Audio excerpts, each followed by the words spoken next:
কাতার ও উপসাগরীয় দেশগুলো কিভাবে ইসরায়েলের হামলার জবাব দেবে? আমরা বিভিন্ন সংঘাতের মধ্যস্থতা করি, কখনো বিভিন্ন সংঘাতে নিরপেক্ষ থাকি, কখনো বা শান্তির দূত হিসেবে ভূমিকা রাখি। কাতারের এমন একটি গর্ব ছিল, কিন্তু সেই কাতারেই প্রথমবারের মতো বিমান ও ড্রোন হামলা চালিয়েছে ইসরায়েল।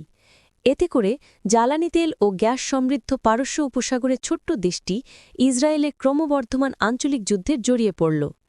গত মঙ্গলবার কাতারের রাজধানী দোহায় হামাস কর্মকর্তাদের এক বৈঠকে ইসরায়েলের আকস্মিক হামলায় ৬ জন নিহত হয়েছেন। নিহত ব্যক্তিদের মধ্যে একজন কাতারের নিরাপত্তা কর্মকর্তা। তবে হামাসের শীর্ষ কোনো নেতা নিহত হননি।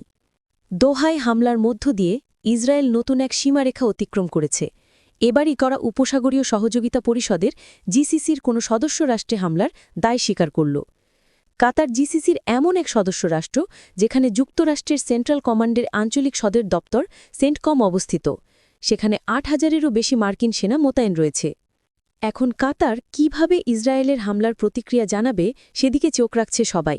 লন্ডনের কিংস কলেজের উপসাগরীয় নিরাপত্তা বিশেষজ্ঞ আন্দ্রিয়াস ক্রিক মিডল ইস্ট আইকে বলেছেন, স্বল্প মেয়াদে কাতার সেই হাতিয়ারগুলোই ব্যবহার করবে যেগুলোতে তারা সবচেয়ে দক্ষ, তা হল কূটনীতি ও আইন।